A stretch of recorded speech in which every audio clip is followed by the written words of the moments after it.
इश्क तासीर से नौमेद नहीं, जहाँ सिपारी शजरे बेद नहीं। ये दीवान गालिब की गज़ल नंबर 95 है। ये एक छोटे बहर या छोटे मीटर की गज़ल है।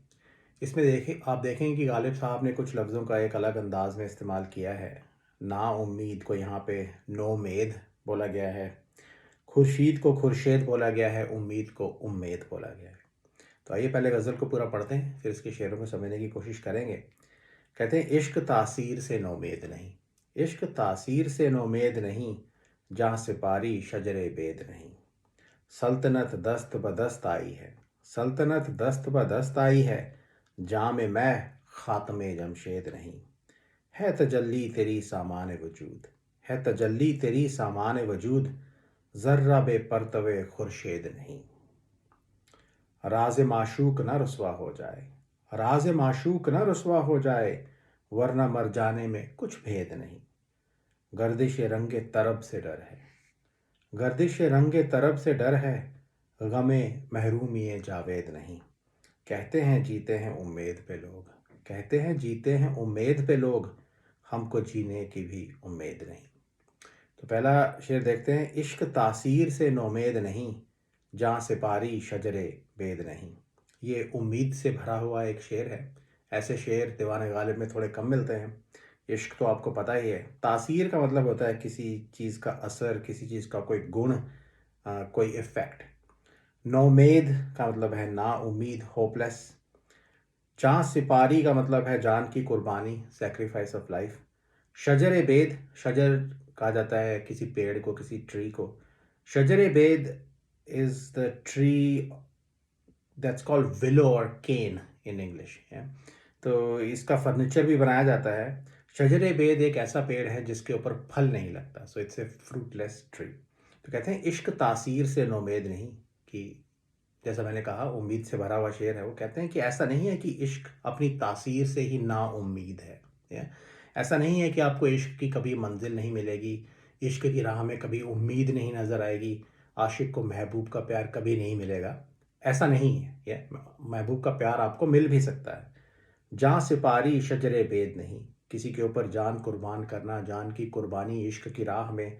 शजरे बेद नहीं, जिसके ऊपर कभी फल नहीं लगेगा, जिसका फल आपको कभी नहीं मिलेगा। तो इश्क की राह में आपको आपकी मंजिल मिल सकती है। आप किसी पे, अपने महबूब पे जान कुर्बान करते हैं तो इसका फल भी आपको मिल सकता है। या एक इसके अंदर इंटरेस्टिंग बात यह है कि कुछ लोग दूसरी लाइन को जहाँ सुपारी पढ़ते हैं। ऐसा मैंने फ्रैंक प्रिचर्ड की वेबसाइट पे पढ़ा कि गालिब साहब को एक बार सुपारी के ऊपर शेर लिखने के लिए बोला गया था, तो उन्होंने कुछ शेर लिखे। ये शेर उनमें से एक शेर था। तो अगर आप दूसरी लाइन को जहाँ सुपारी पढ़ें तो उसका मतलब ये निकल सकता है कि आपकी जान सुपारी के जैसे है, जिसको लोग पान में लगा के एंजॉय करते हैं, जो कि एक यूज़फुल चीज़ है। शजर बेद नहीं, जिसके ऊपर कभी फल नहीं लगता और आम इंसान के लिए वो किसी इस्तेमाल की चीज़ नहीं है। तो इश्क तासीर से नौमेद नहीं, जहाँ सिपारी शजर बेद नहीं। सुपारी से रिलेटेड सिराज औरंगाबादी का एक बड़ा खूबसूरत शेर मुझे फ्रैन प्रिचर की वेबसाइट पे मिला। कहते हैं जहाँ सुपारी दाग कत्था चूना चश्मे इंतज़ार, जहाँ सुपारी दाग कत्था चूना चश्मे इंतज़ार, वास्ते मेहमान गम के दिल है बीड़ा पान का। बड़ा खूबसूरत मुझे शेर लगा। अगला शेर देखें। कहते हैं सल्तनत दस्त बदस्त आई है, सल्तनत दस्त बदस्त आई है, जाम मैं ख़ात्मे जमशेद नहीं। सल्तनत तो आपको पता ही है, किंगशिप। दस्त बदस्त आने का मतलब है एक इंसान से दूसरे इंसान के हाथ में आना। जाम मैं, शराब का जाम। ख़ात्मे जमशेद, जमशेद एक पर्शियन मिथोलॉजी में एक बहुत बड़े सुल्तान माने जाते हैं। ऐसा कहा जाता है कि उनके पास एक जाम था जिसके अंदर वो पूरी दुनिया की रियलिटी और फ्यूचर को देख लेते थे। ख़ात्मे जमशेद का मतलब होगा जमशेद की मोहर या जमशेद की अंगूठी। तो जो बादशाह की जो मोहर होती थी, जो सील होती थी, उसको अक्सर अंगूठी में बना दिया जाता था। तो किसी डॉक्यूमेंट पे आपने अपनी मोहर लगानी है तो आप स्याही या लाख में डुबो के उस डॉक्यूमेंट पे वो अपनी मोहर लगा सकते थे। तो ख़ात्मे जमशेद का मतलब है जमशेद की मोहर या जमशेद की अंगूठी।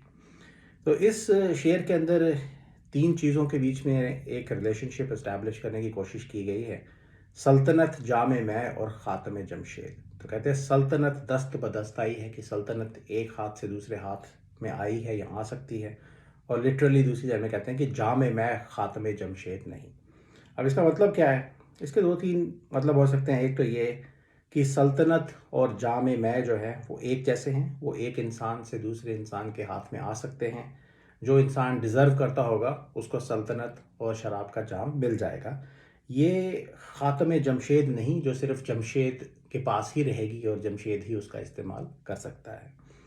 एक और इसके अंदर रंग छिपा है, वो ये कि बादशाहत, सल्तनत और उसका जो सिंबल है ख़ात्मे जमशेद, वो तो एक हाथ से दूसरे हाथ में जा सकते हैं, या और वो ख़राब लोगों के हाथ में भी आ सकते हैं। लेकिन शराब का जाम जो है वो एक सच्चे रिंद, एक सच्चे पीने वाले के हाथ में ही जा सकता है, वही उसको एंजॉय कर सकता है। तो इन सम वेज जो शराब का जाम है वो सल्तनत से भी बड़ी चीज़ है, या तो सल्तनत को तो अनवर्दी ख़राब लोगों के हाथ में भी जा सकती है, शराब में ऐसा नहीं है। और इससे मिलता जुलता एक और रंग इसमें यह है कि सल्तनत और उसका सिंबल ख़ात्मे जमशेद, जंग करके जुल्म सितम ढा के भी आप ले सकते हैं।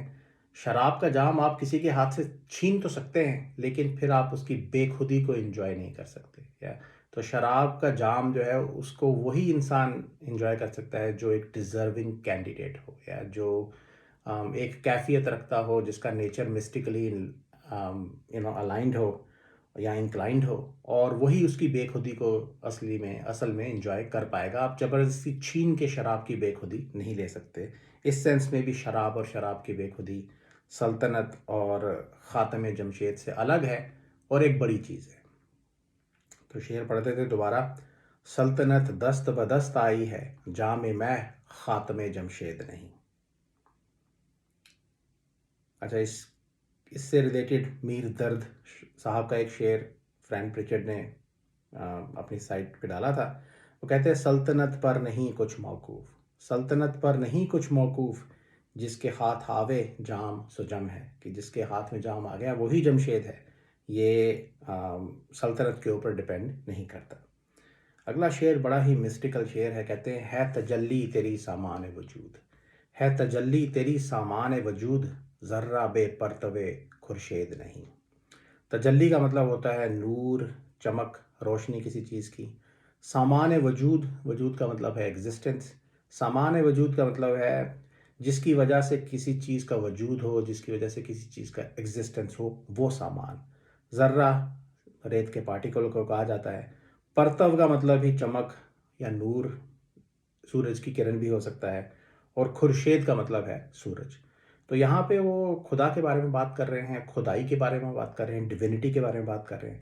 कहते हैं है तजल्ली तेरी सामान वजूद, या कि आ, तेरी तजल्ली खुदा के नूर की वजह से ही इस कायनात और इस दुनिया का एग्जिस्टेंस है, या और उसके लिए एग्जाम्पल गालिब साहब और इमेजिनेशन ये यूज़ करते हैं कि एक ज़र्रा जो होता है वो आपको दिखाई नहीं देता, क्योंकि वो इतना छोटा सैंड पार्टिकल होता है कि आपको दिखाई नहीं देता वो जब तक सूरज की रोशनी, सूरज की तजल्ली उसके ऊपर ना पड़े। तो इन सम सेंस वो पार्टिकल एग्जिस्ट ही नहीं करता जब तक कि सूरज की रोशनी उसके ऊपर ना पड़े। उसी तरह ये कायनात, ये पूरी दुनिया एग्जिस्ट ही नहीं करती जब तक खुदा की तजल्ली इसमें ना हो या इसके ऊपर ना पड़े। तो खुदा की तजल्ली ही इस दुनिया को का सामान वजूद है, वही इस कायनात में जान डालती है। और अगर वो तजल्ली निकल जाएगी तो फिर ये दुनिया जो है एग्जिस्ट करना भी बंद हो जाएगी, ख़त्म हो जाएगी ये दुनिया।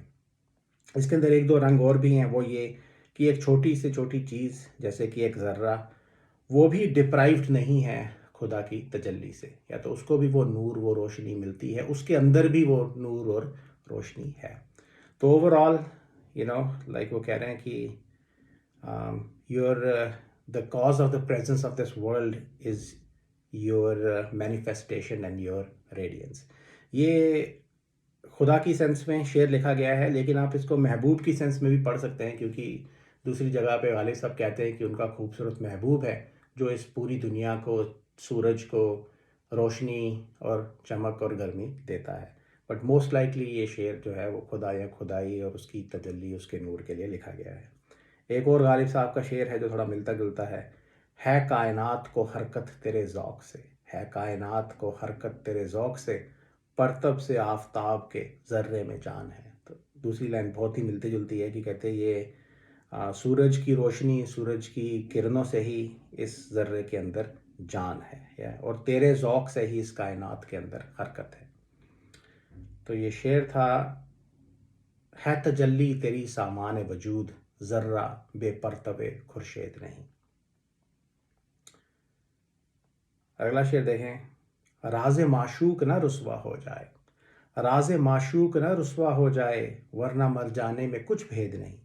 तो वो कहते हैं कि हमारे माशूक, हमारे महबूब का राज जो है वो इस दुनिया पे ना खुल जाए, उसकी रुसवाई इस दुनिया में ना हो जाए, उसकी डिस्ग्रेस इस दुनिया में ना हो जाए, हमको इस बात का डर है। वरना हमें कोई फ़र्क नहीं पड़ता कि हम मर जाएं, हम आज मर जाएं, या तो राज़ माशूक के रुसवा होने का क्या मतलब है? अगर आशिक मर जाएगा या सरेआम मर जाएगा तो पूरी दुनिया सवाल पूछेगी कि इसको मारने वाला कौन था। शायद महबूब ही उसका कातिल था, महबूब ने ही उसको जुल्मों सितम ढा ढा के मार दिया है। तो महबूब का नाम इस दुनिया में फैलेगा, उसकी रुसवाई होगी, उसका राज खुल जाएगा कि वो किस तरह का जालिम महबूब है और अपने आशिकों के साथ वो क्या करता है। इस बात का गालिब साहब को डर है, राइट। अपने मर जाने का उनको डर नहीं है। वो कहते हैं ये मेरी बर्बाद हुई हुई ज़िंदगी रहे ना रहे क्या फ़र्क पड़ता है, क्या मेरे महबूब के राज की रुसवाई नहीं होनी चाहिए, मेरे महबूब का राज इस दुनिया पे नहीं खुलना चाहिए। मरते मरते भी उनको अपने महबूब के इश्क की ज़्यादा परवाह है अपनी जान से, है। ये थीम हम दूसरी जगहों पे भी देख चुके हैं। एक बड़ा मशहूर शेर हमने पढ़ा था जिसमें वो कहते हैं, अपनी गली में मुझको न कर दफन बाद कत्ल, मेरे पते से खल्क को क्यों तेरा घर मिले। यहाँ पे भी आशिक को अपने मरने की, अपने कत्ल होने की परवाह नहीं है। महबूब को वो कह रहे हैं कि अपनी गली में मुझे दफन मत करना, नहीं तो मेरे पते से लोगों को तेरा पता मिल जाएगा और मैं ऐसा नहीं चाहता। तो आशिक को अपनी जान की परवाह नहीं है। वो इतना इश्क करता है महबूब से कि वो कहता है, राज माशूक ना रुसवा हो जाए, वरना मर जाने में कुछ भेद नहीं। अगला शेर देखें, कहते हैं, गर्दिश रंगे तरब से डर है, गर्दिश रंगे तरब से डर है, गमे महरूमी जावेद नहीं। रंगे तरब का मतलब होता है खुशी का रंग, गर्दिश रंगे तरब का मतलब है खुशी के रंग की गर्दिश। यहाँ मुराद ये है कि खुशी और दुख का उतार चढ़ाव, कभी आपकी ज़िंदगी में खुशी आ रही है, कभी गम आ रहा है, कभी महबूब का प्यार आपको मिल जाता है, कभी वो आपके ऊपर जुल्म सितम ढाने लग जाता है। कहते हैं उससे हमको डर है, गर्दिश रंगे तरब से डर है, गमे महरूमी जावेद नहीं। महरूमी का मतलब होता है कमी या डेप्रिवेशन, और गमे महरूमी जावेद का मतलब है हमेशा रहने वाली महरूमी का गम, like grief of eternal deprivation. तो यहाँ पे एक सेंस में उन्होंने ह्यूमन कंडीशन को डिस्क्राइब किया है। तो आशिक को अगर महबूब सारी ज़िंदगी ना मिले, प्यार सारी ज़िंदगी ना मिले, लेकिन वो गम जो है वो कांस्टेंट रहे या वो स्टेबल रहे, तो उसको वो गम चाहिए, या उसको ये नहीं चाहिए कि कभी खुशी होती रहे फिर गम आ जाए। तो लाइफ में इंस्टेबिलिटी नहीं चाहिए उसको, दुख दर्द की है। तो ये एक बड़ा इंटरेस्टिंग पहलू गालिब साहब ने कैप्चर किया है। इंसान स्टेबिलिटी अपनी लाइफ में चाहते हैं, या और अगर गम भी मिलना है तो वो स्टेबल रहे, गम ही मिलता रहे तो हम एक्सेप्ट कर लेंगे अपनी लाइफ की सिचुएशन। कभी खुशी मिलेगी, कभी गम मिलेगा, प्यार मिलेगा, फिर जुल्म सितम आएंगे। ये अप्स एंड डाउन्स, ये गर्दिश जो है उससे आशिक को डर लगता है। दूसरी लाइन को आप एक सवाल जैसे भी इंटरप्रेट कर सकते हैं। तो गर्दिश रंगे तरब से डर है, गमे मरहूमी जावेद नहीं।